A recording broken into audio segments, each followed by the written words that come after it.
How's that for a slice of fried gold? You think this is a fucking costume? This is a way of life. I'll be back. Just a flesh wound. I'm not gonna hurt you. I'm just gonna bash your brains. Take your sticking paws off me, you damn dirty ape! I'm sorry, Dave. I'm afraid I can't do that. It's alive! It's alive! It's alive! I guess everyone's entitled to one good scare, huh? You know, that's yeah. That's the gist. That is yeah, the main, that is definitely of a certain age. That is the main drive to watch this, of like, oh, boobs. Okay. Yeah. And then later it's like just an existential crisis. Yeah. I don't know how I watched this on TV, but we'll get to it. Never mind. I'm gonna wait. I'm gonna leave that for conversation during the show. Cool. All right. Cool. So forget I said anything. Okay. I normally do. Stop talking to me. That's how we do this show. Is I forget what you say and just say it again, or or say it before you get to it, or something like that. You know, it's one of the quirks of Cinema Shock, I think. Yeah, I like it. It's like we're both doing a podcast together, but I pretend you don't exist, which feels like connects to this movie we're talking about. Yeah, that's true. Somehow. Yeah. Excellent segue. Well, hello and welcome to Cinema Shock, the podcast exploring the stories behind your favorite cult and genre films. We do all the research so that you don't have to. This is the last podcast you'll ever need about Ghost in the Shell, and I'm one of your hosts, Ghost in the Gary Horn. I am your other host, Justin Bishop. And I'm writer-comedian Mr. Todd A. Davis. Thank you for joining us for our latest episode in our series, Virtual Insanity, the cyber thrillers of 1995. All right, here we are, guys. I don't know how many episodes into this series we are right now. This is our fourth movie. So, yeah. So this is our fourth movie of the series. 4 out of 5. We're getting towards the end. Moving it's been fun. along. Yeah, it's been fun. Before we move on, though, before we really get into things with Ghost in the Shell, I want to give a shout out to our Cinema Shock Plus subscribers and thank them for being members. We've been hard at work on our Twin Peaks season 2 of Fire Shock with me. If you are a member of Cinema Shock Plus, you're going to be seeing those episodes start to drop sooner rather than later. We've still got a little bit of work to do before they start coming out, but they are coming out soon. Also, if you're a member, you've already got access to season 1. It's all out there. Season 2 is just a little bit, it's a much longer season. Actually, it's 3 times the length of the first season, so it's taken us a little bit longer to get through it. But we're making pretty good progress. And if you are not a member of Cinema Shock Plus, head to cinemashockplus.net and you can get access to those Twin Peaks episodes where we're basically, if you haven't been listening or if you've missed this bit of news, we are working our way through all of Twin Peaks seasons 1 and 2. We watched all of David Lynch's movies leading up to the time that he started working on Twin Peaks. That's available out there. It's also available in extended episode form if you are a member of Cinema Shock Plus. There's some bonus content, some special features on all of those episodes that you won't get anywhere else. So you can listen to those. You can listen to Twin Peaks, watch along with us, and then we're going to return with more David Lynch stuff down the line.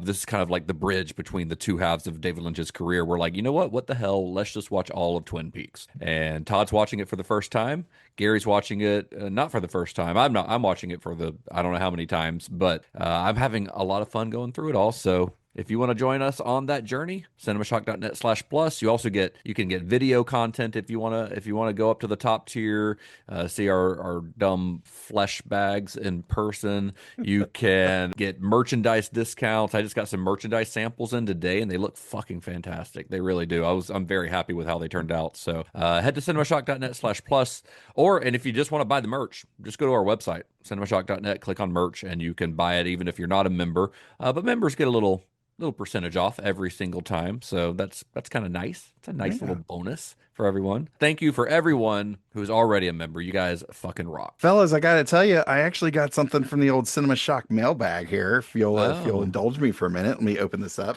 All right, we got a note here from Jackson Baker. Oh, long time listener. Yeah, good old Jackson. Love Jackson. Yeah, he said Jeffrey Lewis should have been in Star Trek. I agree. He used to shop at the Trader Joe's where I worked. I got to talk with him quite a bit. He was a Nice. super nice guy. Jeffrey Lewis was the guy who played the priest's brother in The Lawnmower Man, correct? Yes. Yeah. Job's boss that owns the lawn care company. Yeah. So he's the guy's cool. And I like that you pick a mailbag entry that is just fully agreeing with something you said. Yeah. Yeah. Because it's the only one I got. That was sent directly to Todd, so that's why. That's why. But yes, if you are listening to this show, we'd love to hear from you. You know, hit us up on any of our social media, send us a direct message.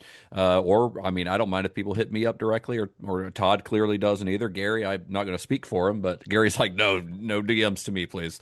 Don't talk to me. No, I mean, I feel bad because people like Jackson have like DM'd me before, and I'm just really bad at social media right now. I don't really look at it as much, or I just go in to post random things to my Instagram stories. And don't look at anything else.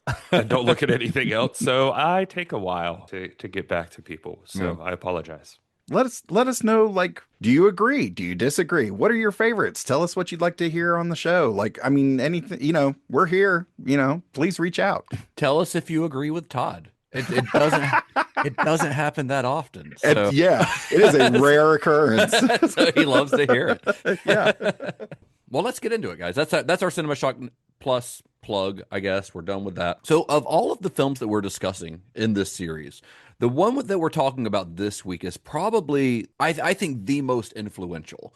It is a landmark of cyberpunk cinema and a touchstone for some of the biggest names in Hollywood. Names like Steven Spielberg, James Cameron, and of course, Lana and Lily Wachowski, who cited this film as a major inspiration for The Matrix. But its influence didn't stop in the 90s. It's a film with a pretty powerful legacy, one that launched a sprawling franchise that spans sequels, TV series, novels, video games, stage plays, and even a live-action Hollywood remake. Today, we are diving into the production history of one of the most iconic and enduring works of Japanese animation, Ghost in the Shell. Ghost in the Shell is the next generation of animated feature entertainment. The story centers around a life form that evolves from the internet, seeking asylum in a cybernetic human host.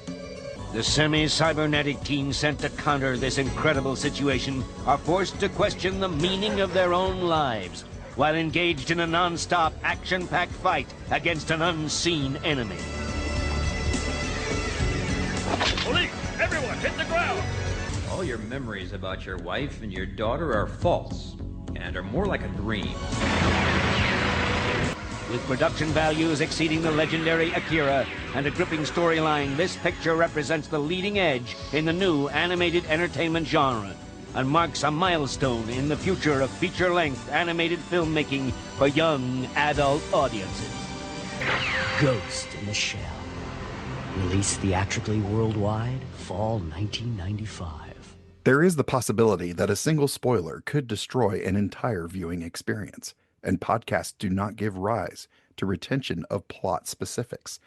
Fandom perpetuates itself through gaining and revisiting nerdy experiences, and this includes the ability to sacrifice time when necessary. Fanboys and fangirls repeat the process of spending time to consume content and revisit older input until one day they die, obliterating an entire set of memory and information. Only fandom remains. Wow, what a spoiler warning.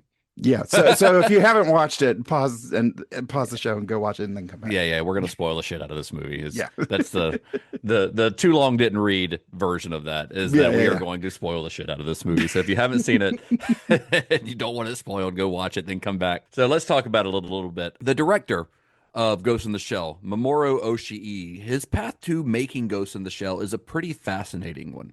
Born in Tokyo in 1951, Oshii's first major influence was his father, an avowed cinephile who introduced him to a wide world of cinema. So when it came time for college, that world, the movies, started calling his name. Ring, ring. Hello. Hey, yes. movies. I will give the world naked cyborg women fighting mechs. So he studied film and fine art at Tokyo. Oh, God. That's pronounced Bukaki. I'm going to really do my best. I think it's not far off. I think it's Gakuge. Gakuge. Yeah, Gakuge. To be fair, I am better with Japanese name pronunciations, I think, than some of the other languages we've tried to tackle in the past. The You- Polish yeah. ones, Oh. when we did Possession, like really fucked me up. Jeez. So Oshii studied film and fine art at Tokyo Kaguke. I don't know. You know, did I say it right? We are doing our best, folks. Tokyo Kaku. God damn it. Ga-ku-ge. At a university in Tokyo. Graduating in 1976. And as a student, he became fascinated with Chris Marker's landmark sci-fi film La Jetée, which, incidentally, we also mentioned as an influence back on Johnny Mnemonic a few episodes ago. Remember, that was kind of one of Robert Longo's influences for wanting to shoot Johnny Mnemonic in stark black and white. La Jetée was that film. But the filmmaker who spoke to Oshii the most were the giants of European art house cinema, guys like Federico Fellini, Ingmar Bergman, Jean-Luc Godard, and Andrei Tarkovsky, all deeply philosophical storytellers who left a big impression on Oshii's own sensibilities as a director. Shortly after graduating, Oshii landed a job at Tatsunoko Productions, where he got to start working as a storyboard artist, but it was his next job that really put him on the map. At Studio Pierrot, he started working in television animation, and he eventually directed several episodes of Urusei Yatsura, which was an anime based on a very popular manga series. The praise that he received for his work on that show led to him directing 2 Urusei Yatsura films released in 1983 and 1984. Imagine that you're getting your start and it's on a horny alien girls sitcom anime. And then you get all of that and you decide, you know what this needs more of is Catholic guilt and stuff dying.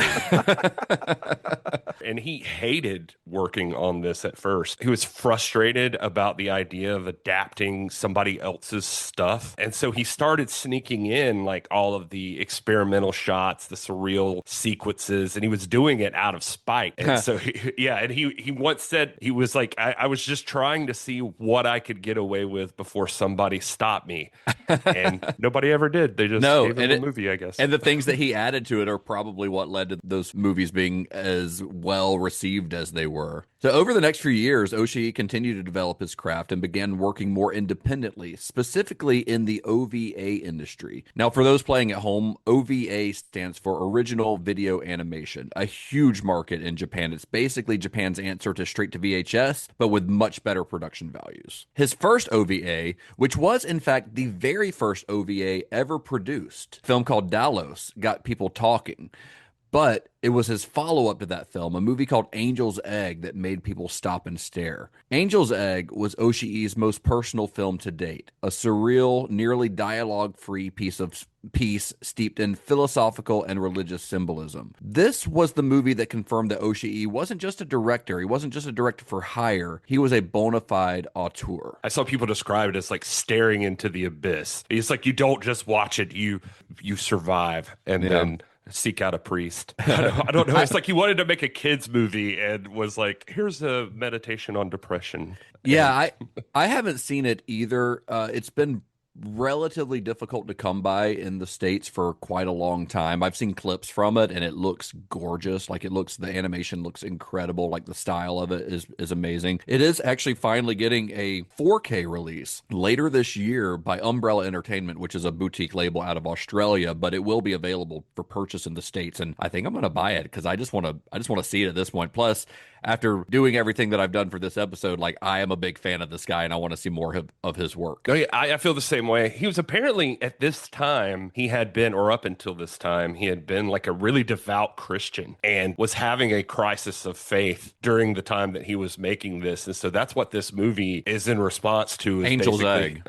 Yeah. Interesting. It's I guess instead of journaling about it, he decided to make this like weird ass anime. Well, he just turned it into art. He just turned, his struggle into art, which is what a lot of great artists do. Yeah, he says it was so personal that like even he still doesn't fully understand everything he was saying. Sounds like a gentleman we know by the name of David Lynch a little bit, doesn't it? I feel a lot of connections between those two guys. Yeah, for sure. Well, in the late 1980s, Oshii's friend and frequent collaborator, screenwriter Kazunori Ito, invited him to join a creative collective called Headgear. So think of Headgear as a kind of anime supergroup, a team of top-tier artists and writers united by a desire to create original, creator-driven works. Sort of like the Avengers, but for slow burn sci-fi about labor politics. Kind of like Image Comics was like right at the start. Yeah. And supergroup's a good term for it, but it's not. It's also it was a kind of like a creative union. They all had in the company or the group equal rights to all of the intellectual property that they created. So all of that IP belonged equally to everyone, no matter who was technically working on what. Oh, that's cool. And they wanted to make it so that nobody would be overruled or exploited,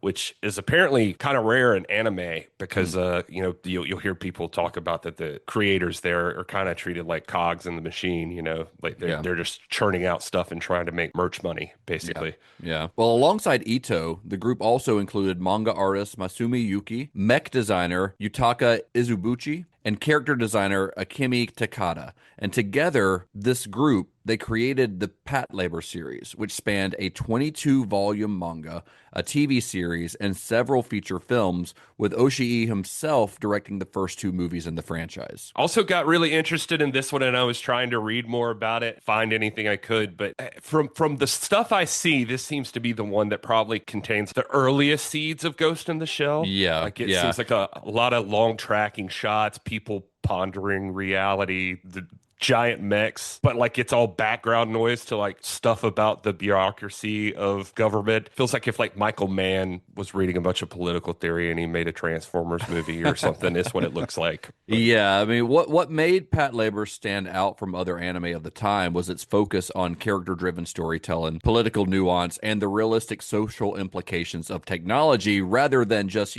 robots punching each other. It had a lot to say. And these films blended police procedural drama with sharp social critique, questions about surveillance, and the human cost of technological advancement, which all probably sounds familiar if you've watched Ghost in the Shell. Because if Ghost in the Shell is Oshii's thesis statement, then Patlabor was sort of like the rough draft. I mean, you can see this kind of stuff, especially the social critiques and things about government and things about the labor quality of work experience in these countries. And we're going to get to AKIRA, of course, a little bit down the line, but you definitely see it in AKIRA. You definitely see it here in Ghost in the Shell. Yeah, it's very important. And it has a police procedural going on there. So he's like, what if it's cops but sad?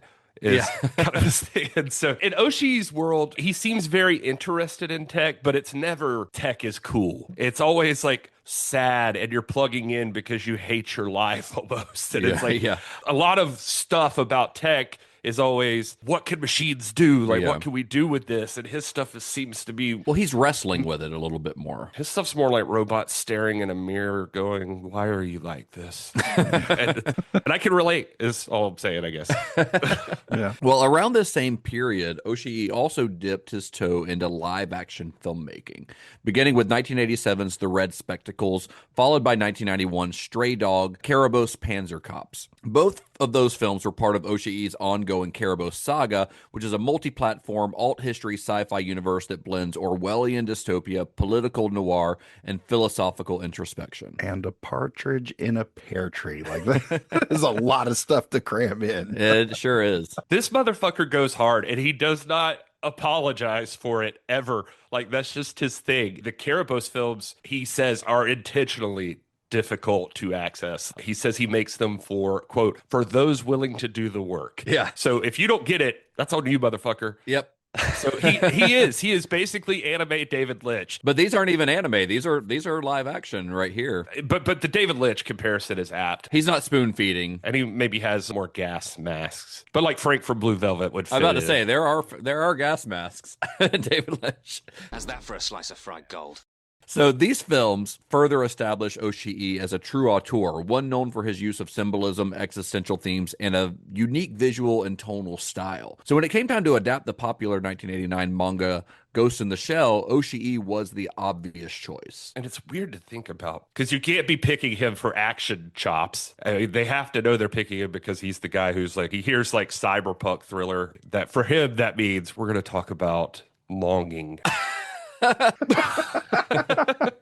Well, the Ghost in the Shell manga is the best known work by writer and illustrator Masamune Shirow. Shirow's interest in manga didn't really kick in until he was like in college, a little bit later in life, where he was studying oil painting, actually. He was going to art school. And somewhere between canvases and color theory, he just started drawing comic, eventually self-publishing a gritty little cyberpunk story called Black Magic in 1983. And that book later got adapted into an OVA, but more importantly, it got Shirow noticed by some major players in the manga industry. Masamune Shirow is actually, just fun fact for you, it's a pen name. His real name is Masanori Ota. He kept his identity pretty private for a lot of years just because he hates public appearances. I guess he was just busy like cranking out cyberpunk stuff. For some reason, he's a very private person. He just doesn't like having to deal with the fame part of it. This guy's seems pretty interesting too. You know what art really needs is like more guns and nudity and robot. I mean, that's manga.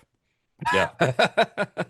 It is kind of cool to see that like the manga and the comic book industry have, this element in common, in going to different conventions and whatnot. I've talked to a couple pros, and the consensus is if you want to break into the comic book industry, go make a comic. Congratulations, you're in the comic book industry. So it's kind of nice to see that translates overseas as well. Yeah, I mean, put in the work, and if it gets popular, then you've got your foot in the door at least. Yep.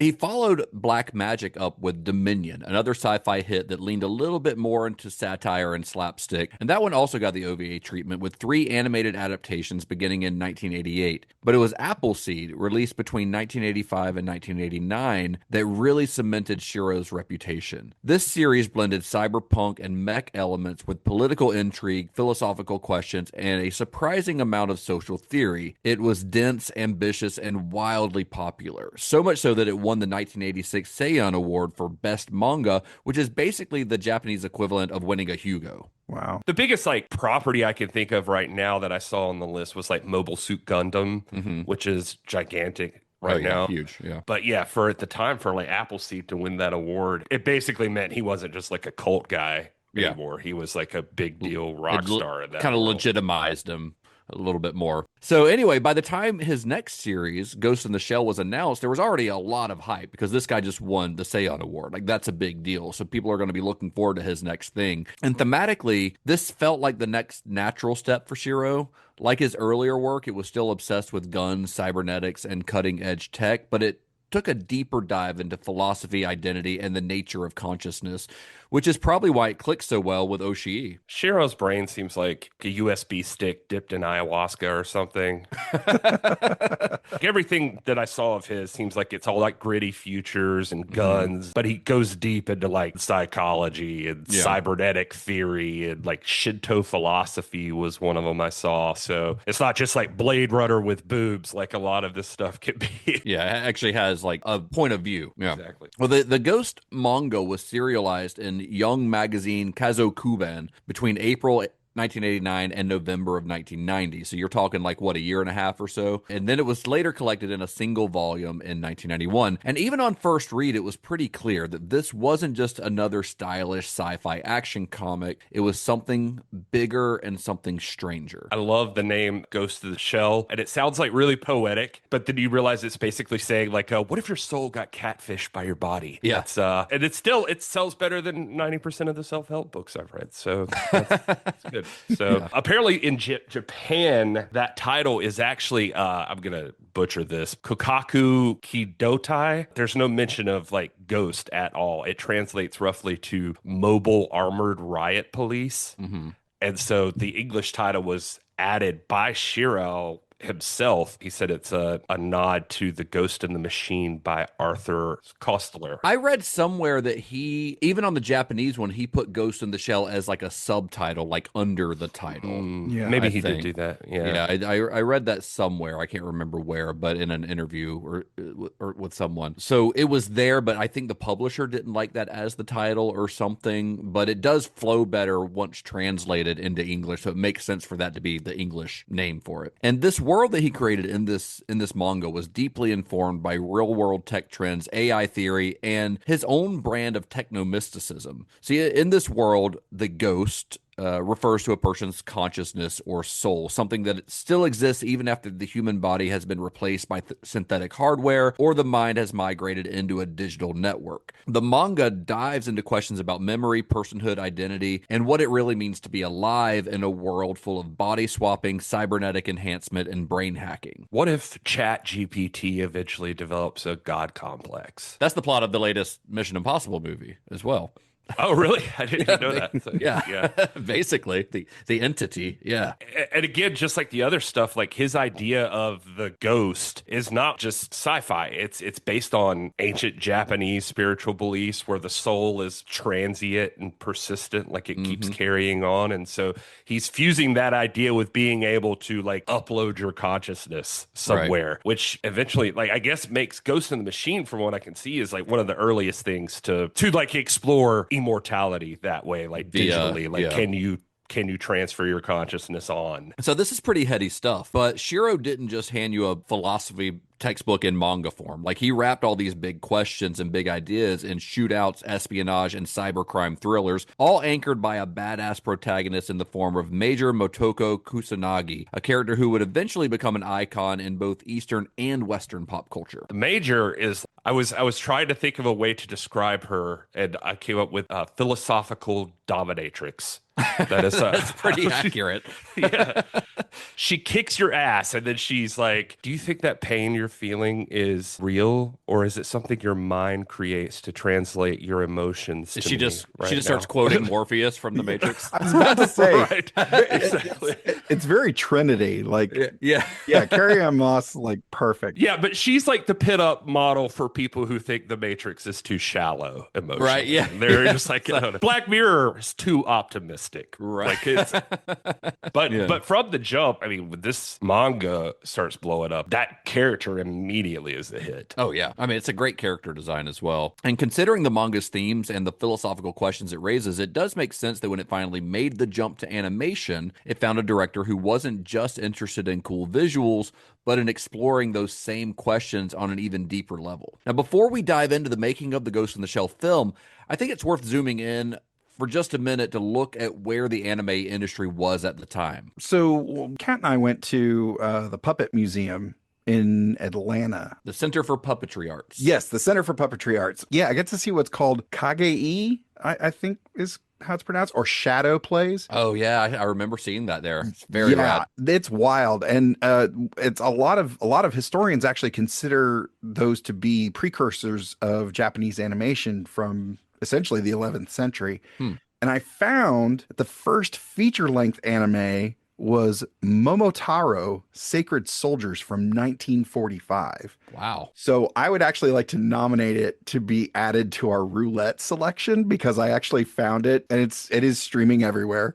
So I would like to nominate Momotaro for roulette. We'll throw it on. We'll throw it up there with 100 other movies or whatever are on the roulette wheel right now. But you never know. It could You get never know. picked. It You could never come know. up. Hands Hey, of Shane fate. Black, somehow his filmography, like, we got all the way through that. That's pretty true. much, you Yeah, know? that is true. Yeah. So who knows? So, well, by the early 1990s, anime had been around obviously for decades, but outside of Japan, it was still largely considered niche, if not downright obscure. And that started to shift in the wake of Katsuhiro Otomo's Akira, released in 1988. And that movie, it didn't just make waves in Japan, it exploded internationally, especially in the US and in Europe, thanks to its jaw-dropping animation and dystopian action. So suddenly the global market was paying attention, and more importantly, so were investors. Yeah, Akira's success was not just about the animation itself. Like, it broke the mold for what people thought animation could be. We did an episode on Akira, didn't we, in Psychotronic Film Society? We sure did, Yeah. And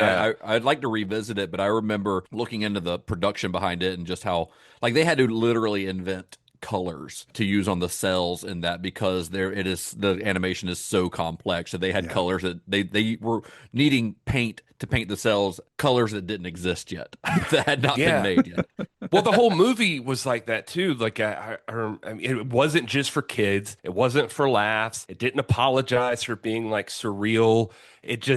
it just did its thing and it dared you to keep up with it. And It then didn't feel the need to throw in like silly side characters like a lot of these movies do, and like comic sidekicks and things like that. It took itself very seriously. It's so weird to think about it hitting the West like it did. Like it just, because I feel like if you were younger in the West at that time watching cartoons, it must have felt like an acid trip because you don't even know what just happened. You're like, I don't know, man. I was just watching Smurfs, then I flipped over here. What is this? I don't know about you guys. I actually did go and revisit Akira like for prep for this episode. And it's kind of, in light of, things that we've already said and the continuing discussion that's about to happen, you can clearly see how Akira was the transition film from one particular period of anime to, what Ghost in the Shell became the benchmark of. Yeah, I mean, it opened up a whole new world of what people thought would not only was possible from the production side, but what would become popular. Yes. This is very different than like Speed Racer, which was probably the most popular anime at the time in the West, at least. Absolutely. One of Akira's producers, Shigeru Watanabe of Bandai Visual, saw firsthand how hungry Western audiences were for something different. Something that looked like anime but felt like Hollywood-grade animation. So he made a choice to double down on the elements that made Akira resonate.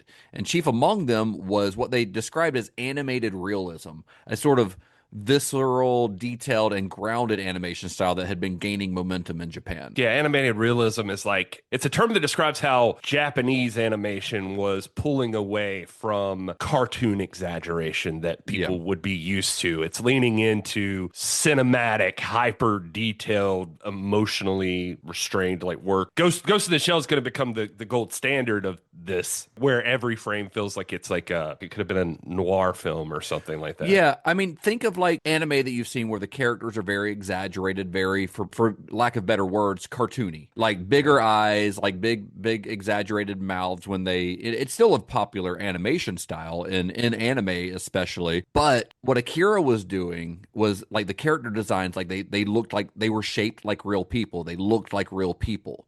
They were modeled after what actual people look like. And so were the buildings and the weapons and the vehicles and everything else was modeled after real stuff. It's stuff that if it had not probably cost $300 million could have been done in live action. So Watanabe's next big swing came in 1995 with a movie called Memories, a sci-fi anthology produced with Otomo once again at the helm. And it was an ambitious film. And it was an expensive film, and it was a box office bomb. Yet another movie that I'm very interested in seeing that I have not seen, Memories. I saw Memories many, many years ago, and I do not remember much about it. I was checking into the path it took, and it might have tanked financially in the box office, but the influence of that movie even runs deep. The anthology structure that it has, like the philosophy, visual flair, it's what inspired stuff like The Animatrix or like Death and Robots later on. It was like ahead of its time, apparently. Like the world just needed like 20 more years to catch up to what Memories was doing. Yeah. So to Watanabe's credit, he did learn from this experience. One of his key takeaways from it was if you're trying to sell anime to a global market, which is what they wanted to do, because that's what had happened with Akira. If you wanted to sell anime to a global market, then you needed partners who actually understand that market. Like he knew how to market it to the Japanese. This is part of their pop culture, this type of anime. But that's not necessarily the case everywhere else. So he needed to figure out how do I sell something like this to the rest of the world? So in short, he needed to bring in non-Japanese producers. Enter Lawrence Guinness, a British media executive who worked for a company called Island World Communications. So after catching Akira at a film festival, this guy basically made it his mission to help bring anime to the West. And in 1991, he arranged for Akira to get a home video release in the UK. And when it came out, it was a massive hit. And off of that success, Island World spun up a new division called Manga Entertainment. You've probably seen the logo if you've watched Ghost in the Shell or any number of animes that have been released in the West around this time. You've seen that Manga Entertainment logo. And their entire business model was acquiring, dubbing, and distributing anime that they thought could connect with Western audiences. Generally, if you're a person that probably saw anime early on, or at least in our age range, I think, you probably saw a lot of what they were doing is probably where you probably got most your of stuff. it, honestly. Yeah, so I I remember with Akira, like the thing that happened with like VHS releases of that in like 91, it was, I don't know, it was like an anime boom got kicked off all across Europe. I remember us talking a little bit about that. And in that really cool cult following kind of way where like copies are getting passed around in like dorm rooms and comic shops and film clubs and stuff like that. Like it's like fucking drugs you're passing around or something. But it's like, You got to see this. it's not a movie anymore. It's like a rite of passage. Like you got to see Akira. You haven't seen Akira yet. I remember Akira being like that. And so Manga Entertainment, like their entire brand was, I want to say I even saw it listed this way, was anime for people who think cartoons should bleed or something like that. There was like some phrase that, yeah, like if you go like look up the movies that they had, the trailers they make for them almost feel like grindhouse stuff or something. And so it's just like blood and boobs and cyborgs and then they all get overlaid with like some British guy narrating something. And so it just makes it cool though. It makes you interested in like, what the hell is this? Well, I remember there were commercials for Akira here in the States that started with like warning, not for young audiences. Oh, And really? it was like, do you guys remember those commercials? I don't think I do. Most of my anime I saw was on this channel called, I've mentioned it like 1,000 times throughout our years of doing the show, but N1 was the thing. And it had like the show Night Flight on it, which is like a streaming service you can get now. Night Flight, I think, was where they would have the anime on, and at least N1 would often show Akira and Ghost in the Shell and like Vampire Hunter D, I remember seeing like a couple of times, and just Fist of the North Star and like all these different movies. But then in between they would show you trailers for other anime to watch and stuff, and it was like, I think it was all this stuff. Looking back now, it just feels like it had to be. They just like made it look just like fast and just flashy and gross and sexy and weird. Cool. Yeah, cool. Getting back into sort of the story of the making of Ghost in the Shell, what Lawrence Guinness is doing here is no small feat. Let's not forget the British aren't down with Michelangelo from the Teenage Mutant Ninja Turtles carrying nunchucks. So something like Ghost in the Shell and Akira, it's a tough sell for stuff getting into the UK, let alone overseas anywhere else. This is also not that far removed from like the whole Video Nasties list, which was in the 1980s, maybe going into the early 90s. I can't remember, but there was a big crackdown on violence in video because people were like, "Oh, our kids are going to see these," and it's like it was a whole thing. Oh yeah, but that is weird to think about. That never hit me till right now. Just how that was probably another thing that stood out. I mean, I know in the 80s you could get like your B movies that had like insane gross out stuff, but I remember just being blown away like watching, I think it was like something like Fist of the North Star, somebody punches somebody in the head and it explodes. Right. You're like, what the hell? Well, Manga Entertainment knew their audience. They were focused on curating the cool shit, the high octane, visually bold, slightly transgressive sci-fi. Think, you mentioned Fist of the North Star, something like that, or even Ninja Scroll. Yeah, that's one that I liked a lot when I was younger. So by the time Bandai began developing an animated feature adaptation of Ghost in the Shell in 1993, Manga Entertainment seemed like kind of the perfect co-producer. These guys, this seemed like up their alley. They brought in not just money, but an actual roadmap for international distribution, which was still a rarity in the anime world at the time. How's that for a slice of fried gold? I'm picturing like you're sitting in a room and like an anime studio in 1993 is like giving you a check. Imagine just getting sent the check and they're just like, here's some cash. I need you to go make something super deep and real violent and maybe haunts you spiritually, but also include some tits. And everybody in the boardroom's like, yes, tits. That's all they heard.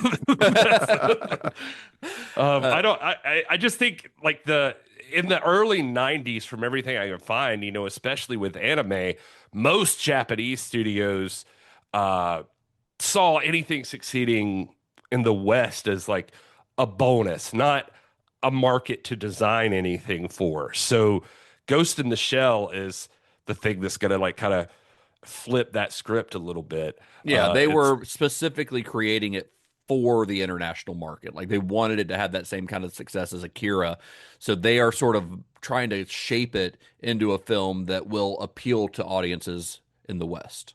Yeah, which is like a totally normal thing now, like really popular stuff like Cowboy Bebop and Afro Samurai. Yeah, and, Fully Cooley, and yeah, all of that stuff's like made with American audiences or European audiences in mind, like to be cool to them. But this is the first time you're seeing something like that. right, right. So with financing in place, Bandai and Manga Entertainment approached Mamoru Oshii to direct. Oshii said yes, later admitting that part of the reason was simple. He needed the money, is what he revealed that in a interview years later. His career at this point has essentially, if you're following along, been make masterpieces, go broke, repeat. That's what he does. Yeah. So when Manga Entertainment comes knocking at his door, he looks at his bank account and he's like, "All right, fine, I'll do it." About to say, good reason as any. Like, I got to work. Gotta pay the bills. Yeah. I think at this point he was broke actually from Avalon and Kerberos. And Not so, Avalon. Avalon's much later. Oh, is it?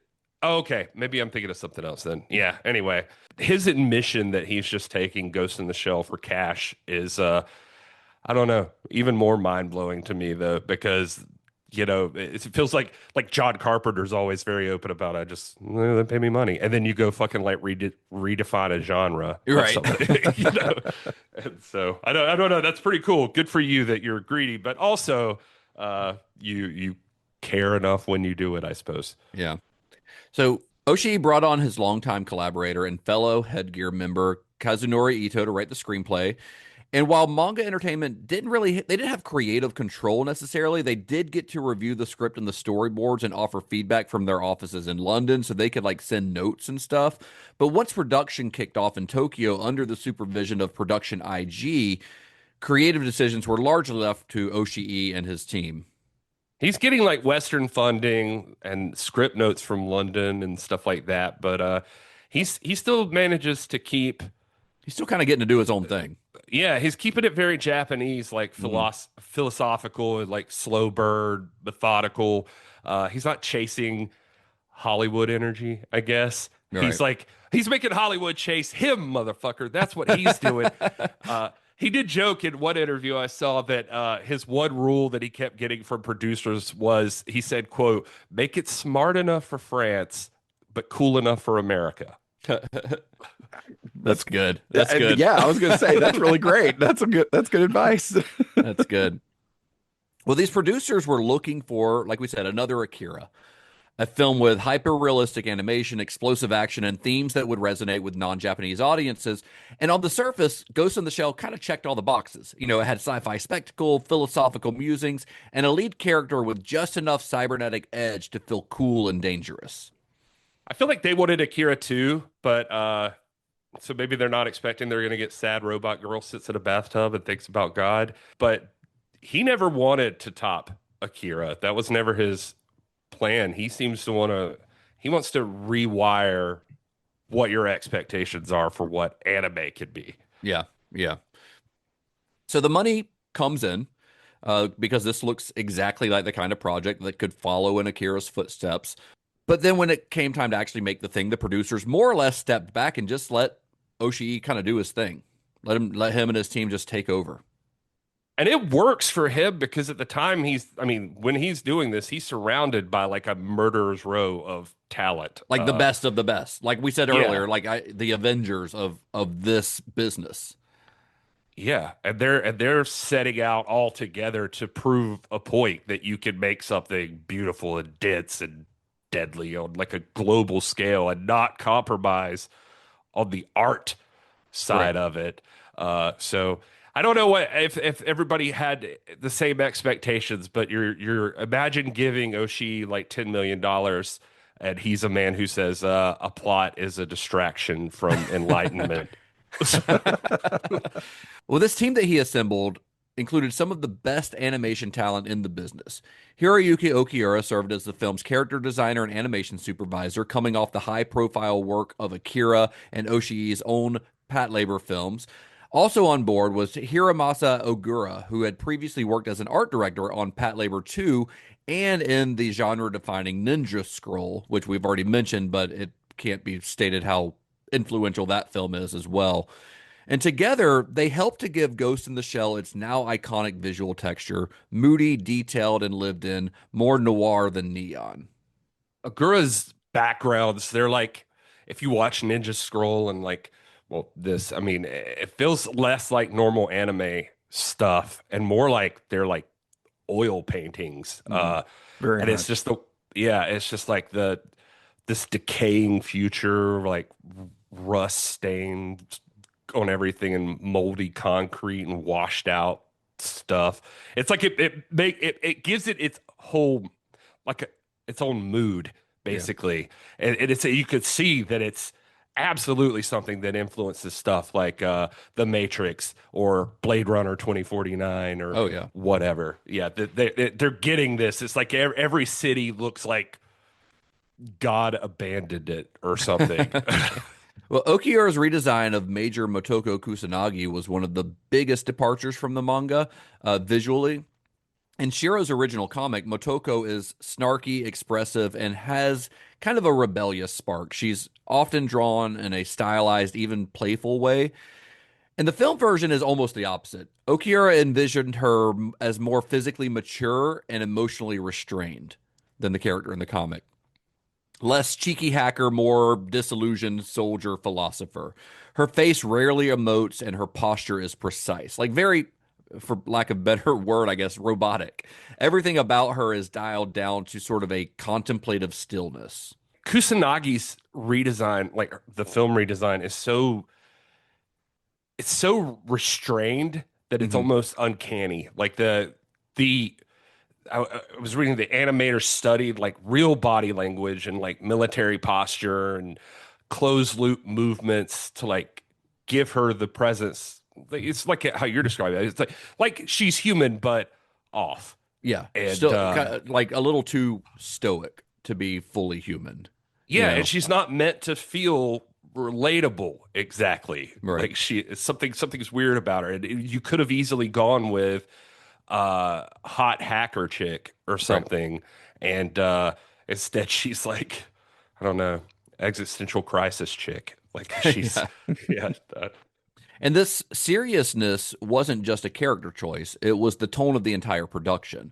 Because the manga is really, it's funny, it's full of humor, but Oshii had zero interest in carrying that over. That's not his bag, you know. He famously said that humor and emotion often get in the way of meaning. And with Ghost in the Shell, he was shooting for something meditative, not manic. That meant less punchlines and more pondering. The tonal shift from the manga to the movie was, I think, pretty, from everything I can find, pretty jarring for fans at the time. Some people called it like really cold, but a lot of people ended up coming around to it. They thought there was like, I saw one review that said like beauty in its detachment, basically. And it's not just trying to entertain you, it's trying to haunt you. But yeah, Oshii didn't believe in like doing punchlines and all that. I think in one quote, he said, laughter prevents the viewer from falling into the void. So he doesn't want you to not fall in the void. He wants to push you into the fucking void. Put that on my gravestone. Let me write that down and let all the other comics know. Yeah. So he restructured like that whole thing because it was, quote from him, too silly. And like he loved like the philosophical bones of it all, but you know, Shirow's stuff had like lots of gags, girl on girl jokes. Like it was high octane, where like this is, well, we keep saying it, but like stoic, like sleek and contemplative. I don't know. At points, Ghost in the Shell like makes fucking 2001 look like Speed Racer. Yeah. So. Well, production on the film was relatively fast. Oshii has said that the entire production took only about 10 months, which is insane to me. The first, absolutely insane. I ended up reading that a couple times going, what? Yeah, it's crazy. And the first 3 of those months were spent just on like layout work, figuring out the composition, timing, and how to interweave the film's dense philosophical dialogue with its action set pieces. I was taught, I had to reread that because I was like, that is a turnaround like that for something this complex. Yeah. Like it just doesn't even make sense to me. I saw in one of the like special features on the 4K, there's some footage from the premiere, like the world premiere. Yes. And they talk to him and he's like, I'm so tired. Like basically he's just like, I'm exhausted. Well, and he even said like, it's been a long year. It's felt like 3. I was just like, Wait a minute. Wait, what? Yeah, A year? No. But that layout phase, was like 3 months or whatever. I mean, I guess that's as long as some productions take nowadays, just in Yeah, general. but And he's, but animation, I mean, like a Disney movie or a Pixar movie is they work on for years and Yeah. years. yeah. So I don't know. It's just crazy to think about, like just how, and it reminds me of some of the filmmakers we've talked about, just the idea of like he seemed to have like all of this like pre-visualized and like just it was blueprinted, just like very specific on exactly what everything was supposed to look like and do. How's that for a slice of fried gold?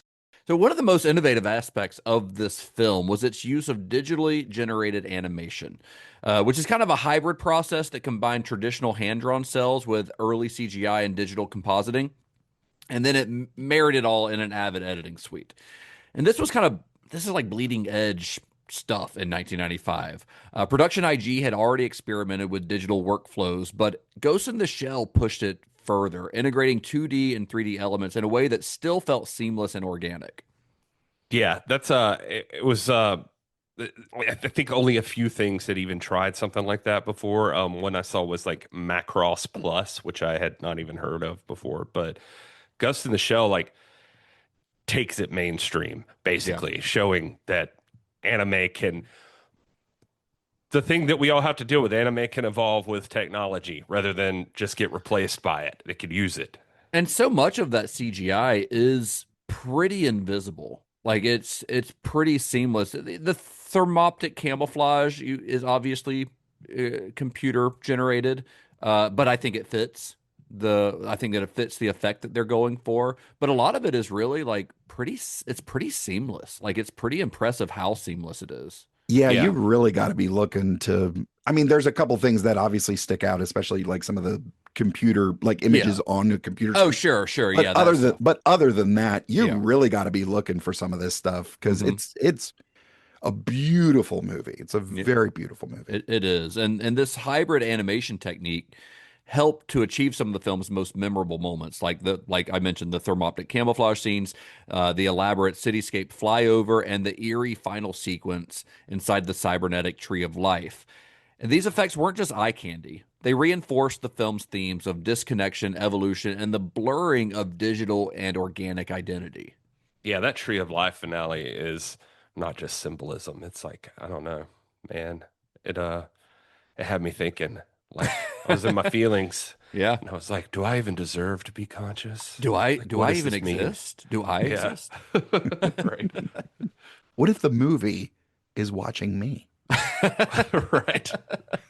Well, industry insiders took notice. Oshii himself claimed that Ghost in the Shell was the most expensive anime film ever made at the time, with a reported budget of $10 million. That's USD. Although some sources peg it closer to $6 million, but still a considerable amount of money at the time. Either way, it was enough money to put the production on the cutting edge of the medium. And as Oshii later said, I could finally make a film exactly how I wanted to because he had the money to do so. Translation, he finally had the budget to do what he always wanted to do and say, shut up, sit the fuck down, and question your fucking soul. Yeah, he finally had the money to like put the images in his head onto the screen, basically. He had the money to pay for the technology that was required to do that. So with production wrapping, the team moved into post, finalizing the sound, tightening the visuals, and sharpening the film's tone. Composer Kenji Kawai crafted an unforgettable score that blended traditional Japanese motifs and haunting Eastern European choral work, and the result gave the film both weight and an eerie, ethereal edge, which is perfect for a story that lives somewhere between the analog and the digital. I mean, there is something that is... I love this score so much. There is something that's almost like ancient, not futuristic about the score. Yeah, Like, that's well said. Yeah, absolutely. It's that very, is. yeah. I loved the fucking score of this movie, and I've been listening Kenji, to it all week. Honestly, Yeah. I've just been keeping it on repeat. Kenji Kawai, like he literally recorded it in a darkened studio with like incense burning and the vocals for stuff were performed inside of a stone tunnel to create insane. to create like a natural reverb. Wow. And he literally said he wanted the music to feel ancient and disembodied, like a ghost humming through a data stream. Yeah, it is. It's haunting. I mean, there's no better word for it. It is haunting, and the way that it's used throughout the film is so unconventional. Like the scene, one of my favorite sequences in the movie is when Major is fighting the first guy who they find that's been hacked. The puppet master is hacked when they're fighting in that shallow water. Yeah. And she's in her thermoptic camouflage, and he, shoots the machine gun at the water. It's like an iconic scene. And then she starts fighting him while invisible.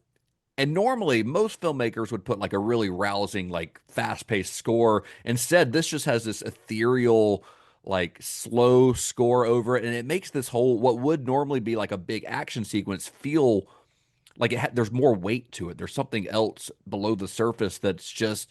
It is such a bizarre choice, and yet it works so well in the context of the movie. Like watching the movie this time, I was blown away by a lot of it, but I was really blown away by the use of music and how like really unusual it is. Not just in anime, but in just movies in general. Like very few filmmakers would make a choice like that. I was sipping on my Little Saints, like had made myself a dirty margarita out of their stuff, or not a dirty martini. I'm sorry. I had made myself a dirty martini with the Little Saints. Like if you haven't seen them, they're mushrooms. Mm-hmm. So it's like, reishi and lion's mane mushrooms and stuff like that. And anyway, whatever happened there in the middle of drinking that, and like the scene where they're like, it's a car chase, but it's not a car chase. Mm-hmm. It's just that mood that's happening through that whole thing. I was just like, I was in it, man. Just I was enthralled. like, I was like, this is the greatest thing I've ever seen in my life. When it came to marketing, the film leaned into its art house sci-fi identity, positioning itself as something cerebral and sleek, aimed at both Japanese otaku and Western genre fans. And with Manga Entertainment already on board as a co-producer, the groundwork for international distribution was set early. They produced screeners, partnered with foreign distributors, and used the festival circuit to build global buzz. They used like that marketing strategy was kind of what they had done with AKIRA a little bit. Like they had like poster designs that kind of resembled like minimalist, like sci-fi thriller kind of stuff. Like the trailers were more about the mood versus the plot. There was like a sizzle reel I saw that happened that was like, driven by like the score of the movie. And so it felt epic. It felt like cooler than something should like this. And so, but they weren't like Manga Entertainment's like campaign for that. They weren't like pushing it as just a movie, or it was kind of bold for the time because it's like it's not just anime, it's not just a movie. They were like calling it literally like the future of cinema. Wow. Is I think how they described it. So and I think there was a trailer for the VHS I saw that was like it literally ended with, if you only see one animated film this year, make sure it rewires your brain. Oh, nice. That's good. That's good. So it was just like, wow, they're good. Yeah, that's good. That's good marketing. Even looking at, it says it's the theatrical release poster, but it's Major on her knees holding the gun, nude, but like with all these wires and her just kind of gazing up into the sky. Like, yeah. It's such a striking image. Like it's again kind of a bit minimalist, but like there's that image says so much of like what's in store. And again, going back to the guy Guinness, who's trying to get this into the West, like again, no small feat. Like she is nude on that poster. Like that's a tricky sell, but man, they did it and they knocked it out of the park. It's a beautiful piece. It's a hell of a poster. Yeah. So this was just top to bottom, inside and out. This was great. Well, in our next episode, we will follow Ghost in the Shell out into the world. We will look at how it was received both at home and abroad, and how, despite a slow start at the box office, it found new life on home video and ended up creating a massive fingerprint on pop culture. From cult classic to global influence This story of Ghost in the Shell is just getting started. Oh, that's a cliffhanger. I know. I did that on purpose. Yeah, that's good. I see what you did there. That's how you make good content, Justin. Thank you, Gary. That's all we got for this week, though. We will be back next week to tell the rest of this story. Of course, if you are on Cinema Shock Plus, if you're a member, or if you join right now, you can already hear the second half of this story. It's already out there in the form of the extended episode. We dropped it literally. If you're listening to this on release day, we dropped it 2 days ago for Cinema Shock Plus subscribers, and they get both halves. Everything you just listened to, plus special features that we've added that'll only be available there, plus the whole next part of the story. It's already there for you. So just head on over to cinemashock.net/plus if you want to do that. And if you don't want to do that, we still appreciate you listening. And go fuck yourself. No. And also that. Thank you, and go fuck yourself. But head to cinemashock.net for all of our other stuff, merch, links to our Discord, links to our social media, all of our various social medias, Instagram, TikTok, Blue Sky, X. I mean, we're everywhere. We're all over the net. But where can you guys personally be found on the internet? My soul is located at This Is Gary Horn on all social media platforms. You can find my Star Trek podcast at Computer Resume, and all my D&D nerdiness at D's20 Live, and I'm at Mr. Todd A. Davis on Instagram. All right, and I'm at Justin_Bishop on most of the things.